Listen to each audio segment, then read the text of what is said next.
si se manejan bien las tensiones propias de un proceso general en el país que va a ser cada vez más tenso, ¿verdad?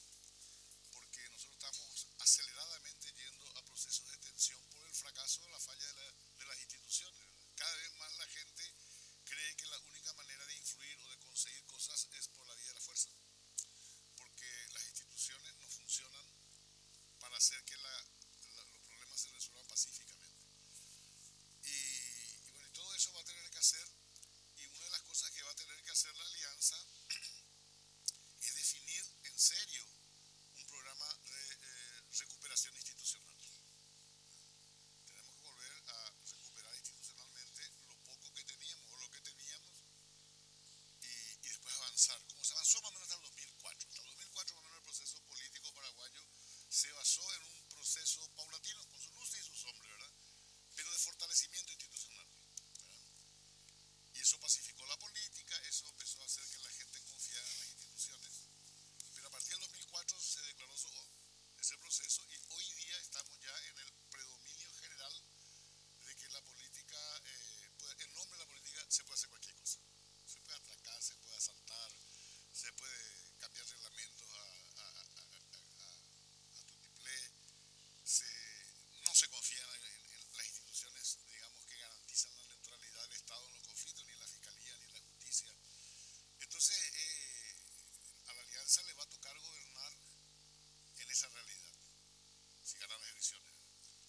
Porque enfrente tiene un proyecto, el proyecto Colorado, que por lo menos en su versión de Honor Colorado, es un actor, es un proyecto político que implica cada vez más la destrucción del sistema institucional clásico, digámoslo así, republicano y democrático, y su sustitución por un nuevo concepto del poder, que es el poder de la burocracia, que nadie elige, que nadie controla, que es muy corrupta, ¿verdad? Y que tiene sus intereses propios como clase. Y el surgimiento de nuevos sectores, de nuevas expresiones políticas a partir de cómo se va conformando la base económica y social del Paraguay, donde ya la mitad de la economía está en manos del crimen organizado, que va a generar, así como cuando el industrialismo produce la clase trabajadora, genera los partidos socialistas y comunistas. Cuando la clase ganadera y terrateniente adquiere volumen y peso en la sociedad, generan los proyectos conservadores, oligárquicos.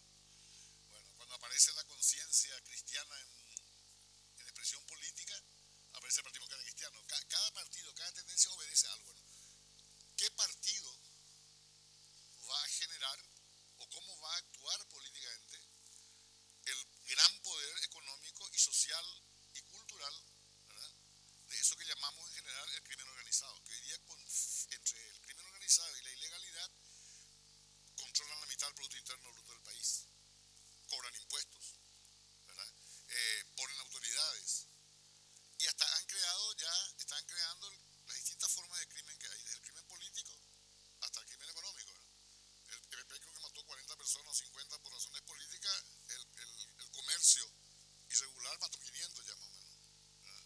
O sea que, bueno, ese sector, ¿cómo va a expresarse? Y esto hasta está recibiendo ya adhesión popular.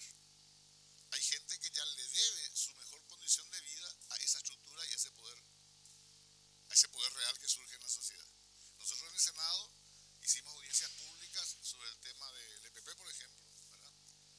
Y ya percibimos que hay un sector de gente que dice, bueno, gracias a ellos tenemos tranquilidad, no nos vienen a extorsionar, a coimear, a bandidear los agentes del Estado.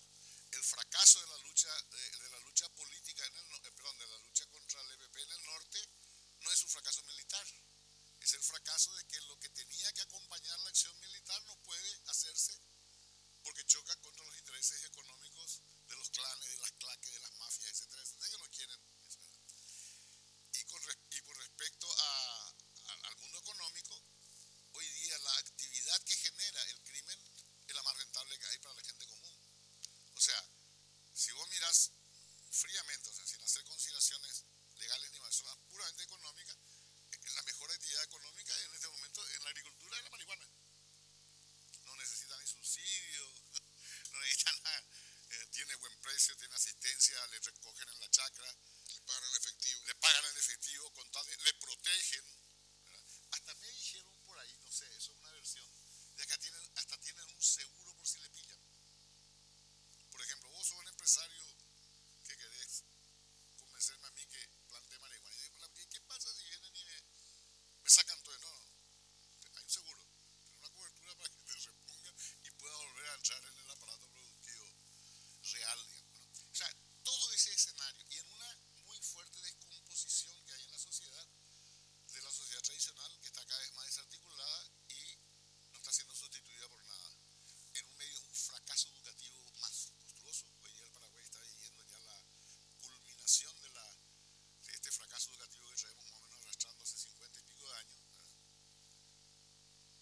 sábana.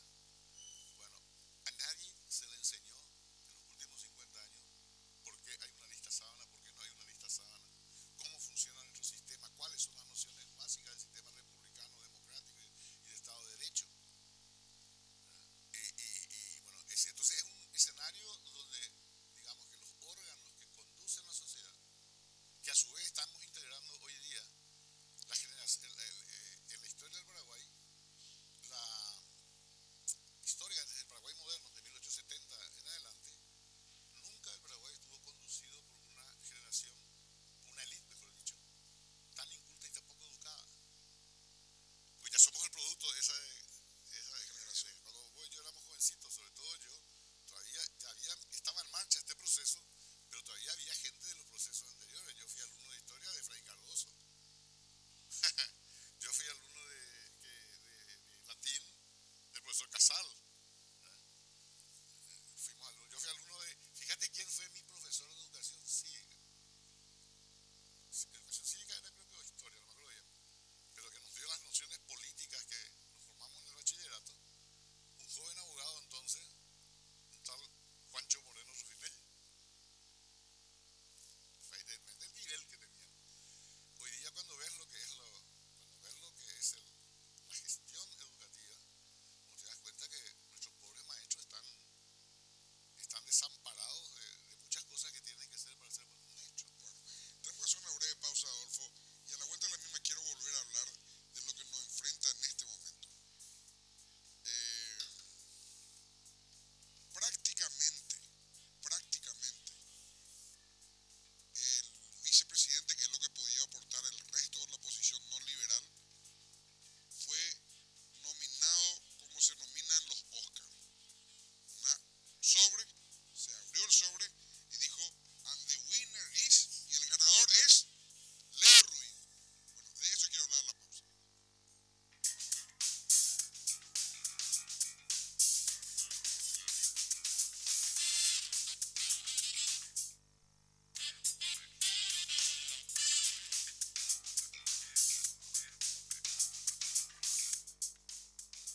Llegaron los megas de Tigo para que estés conectado siempre. Ahora todas tus mini cargas a partir de 10.000 guaraníes vienen con más megas de regalo para que puedas subir fotos y videos cuando quieras. Además recordá que tus paquetillos de internet vienen con WhatsApp libre. ¿Qué esperás? Hacé ya tu mini carga, porque en Tigo el centro sos vos. Desde hace 84 años, Shopping China es el mejor comercio de importados del país. Un lugar de confianza y tradición, con más de 200.000 productos a tu disposición. Vení a buscar todo lo que querés en cualquiera de sus locales de Ciudad del Este, Salto del Guairá y Pedro Juan Caballero. Shopping China, el mejor comercio de importados del Paraguay.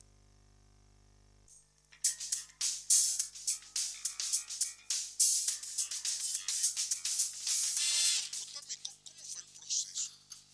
Porque estaba Guillermo Ferreiro, tu hijo. ¿No? ¿Cómo fue? No. El proceso así, estructural de así. El Partido Liberal y los demás partidos estuvieron conversando durante un buen tiempo sobre la posibilidad de hacer una alianza. Esa es la realidad. Porque eso es lo que debe ser, ¿verdad? Que se puede hacer solamente entre partidos, dicho sea de paso. Después de realizarse la alianza, ello implica que cada partido dice, bueno, vamos a aliarnos, tu partido y mi partido, o vas a ser tu partido va a llevar la presidencia y mi partido va a llevar la vicepresidencia. Y nos vamos a nuestra casa. Ahí cada partido en su interna, que va a ser el 17 o 18 de diciembre, elige al correligionario que quiera. Incluso hasta no correligionario, elige en su interna y resulta que el partido tuyo te eligió a vos. Y el partido mío pudo no haberme elegido a mí, pudo haber elegido a cualquier otro. Entonces lo que hay hoy en este momento, así formalmente, es que hay una alianza entre el Partido Liberal Radical Auténtico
le gana.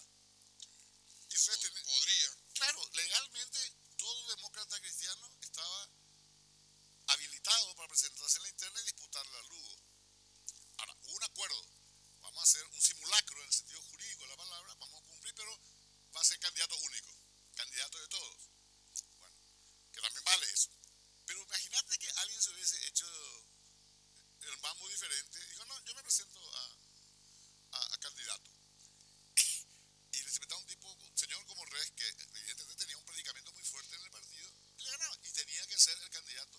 El señor Res. ¿Y por qué el Partido Liberal le eligió al Frente Guazú y no Avanza País? Y habrá hecho sus cálculos de orden electoral, de figuras políticas, es decir, el balance que hayan hecho, ¿verdad? Porque, y yo creo que hay un factor también que determina mucho las decisiones. En nuestro país, la personalización de la política es muy fuerte, ¿verdad? Cuando hablamos yo creo que el Frente Guazú, los liberales veían en el Avanza País un gran candidato atractivo, que era Mario, y no veían otro. Es decir, acordar con el Avanza País era acordar con Mario Ferreira, que es un buen candidato, indudablemente, un gran candidato. Y el Frente Guazú le dio opciones diferentes. Incluso traerle una figura, porque la figura descollante del Frente Guazú hubiese sido Lugo, pero el presidente Lugo está inhabilitado. Entonces les solucionó la fórmula esa en la cual muchos creen, que es la de que hay que conseguir una figura de prestigio electoral extrapolítico. Y eligieron un buen candidato en ese sentido. Con ese criterio, Leo Rubín es un hombre afín ideológicamente en su trayectoria, en su comportamiento, en su actuación política, a la izquierda que representa el Frente Guazú, y es una figura totalmente extrapartidaria en el sentido más extremo que se puede pedir. Extremísimo. Ahora, ustedes van a apoyar desde afuera. Bueno, ahí hay que ver qué van a hacer las demás fuerzas, y no solamente nosotros, ¿verdad? Porque todos sabíamos de que el que representara el tercer espacio, lo que no es liberal ni colorado, en la alianza, iba a ser una persona. Yo lo dije más de una vez. Entonces lo que teníamos que hacer el tercer espacio, todo el tercer espacio, porque también se habló de Pachaquería en un momento, no te olvides eso. De Miguel Carrizosa. De Miguel Carrizosa como persona incluso. Bueno, entonces, Pachaquería, el periferismo, la democracia cristiana, los comunistas, el Frente Guazú, lo que sea, vamos a hacer de cualquier manera, seríamos de cualquier manera representados por una persona, que podría ser una de cualquiera de estos sectores que nos represente a todos, que nos sintamos representados todos, o incluso un tercero, una persona como Leo, ¿verdad? Nos podríamos haber puesto de acuerdo en una persona como Leo. Pero en el tercer espacio no se habla, casi, institucionalmente. No hay nunca una mesa donde nosotros dijéramos, bueno, vamos a sentarnos a discutir nuestra representación en una eventual alianza con el PLRA. No se habló nunca. Se hablaban y el PLRA mismo, por su cultura actual, hablaba con gente, hablaba con Mario, hablaba supongo con Lugo, hablaba a lo mejor con no sé quién en el PEM, pero nunca hubo un ámbito donde se resolviera, incluso decir que no se resolviera. Una cosa elemental que tenemos que resolver al momento de lanzar una campaña en que nuestro sector está afirmado sobre la vicepresidencia. Bueno, ¿para qué sirve el vicepresidente? ¿Qué criterio de vicepresidente que vamos a presentar? Nos adherimos nomás a esa conclusión absurda, sin sustento, de un pragmatismo casiani, de que es un florero, o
serio de la función del vicepresidente para la cual están postulando.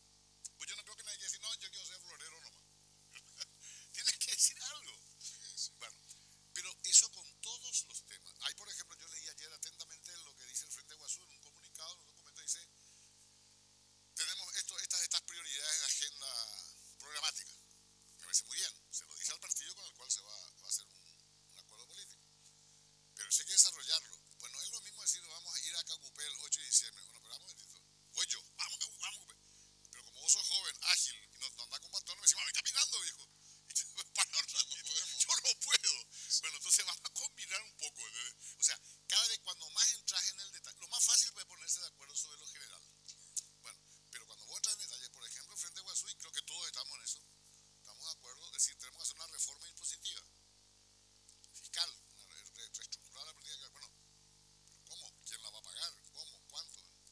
Porque si vos querés ser demagogo en este país, y en cualquier país del mundo, yo en este momento si estuviera en campaña, te digo, mira, querido Germán, mi proyecto es levantarle el sueldo mínimo por 3 veces a los trabajadores. Voy a multiplicar por 6 millones y pico de guaraníes van a ganar los trabajadores si me votan a mí como senador. Lo hizo Menem en Argentina. Claro. Sueldazo.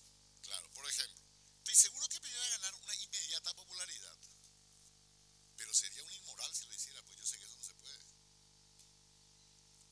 O sea, también tenemos que restituirle a la política si queremos ser diferentes. Diferentemente los colorados cayeron también en un problema de calidad política. Por ejemplo, este candidato que tiene para gobernador de Central, ¿cómo se llama? Hugo Javier. Yo lo escucho y me divierto, me da divertísimo. Pero es la negación de lo que se puede esperar que sea un candidato. Eso es degradar la política y decirle a la ciudadanía, vuestro voto se gana con porquería. Eso es brutal lo que estamos haciendo. Bueno, entonces, ¿qué ocurre? Nosotros también tenemos gente en la oposición que piensa así, gente que quiere candidatarle a personas sin ninguna idoneidad política por una popularidad, ¿cómo se llama? Diferente. Entonces nosotros tenemos que decirle a la sociedad, si queremos ser alternativa, decirle, no, nosotros vamos a ser serios, vamos a tener calidad, vamos a ser rigurosos. Y lo que somos sectores chicos, con más razón, lo que no tenemos en cantidad, tenemos que y te pongo un ejemplo de las bancadas chicas, yo soy una de ellas. Fíjate Peta, que era solo. O sea, la bancada de Peta, un solo señor, no puede ser un Cachiain, tiene que ser brillante como es Peta.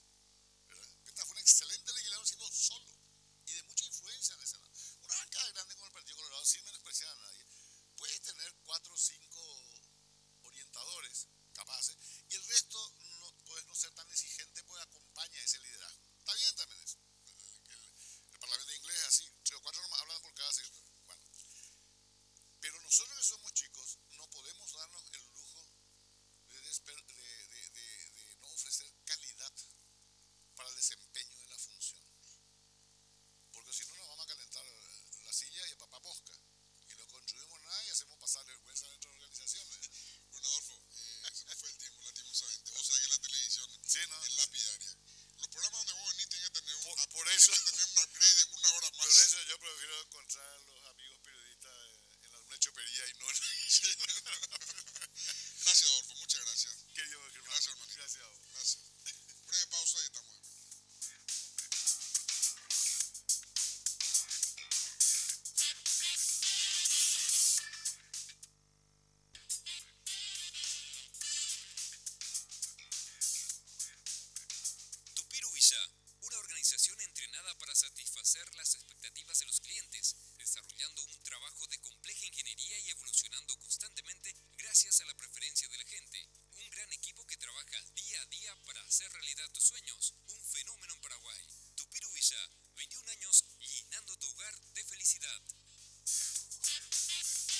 que según el gobierno de Cartes no son rentables porque tienen 3, 5, 10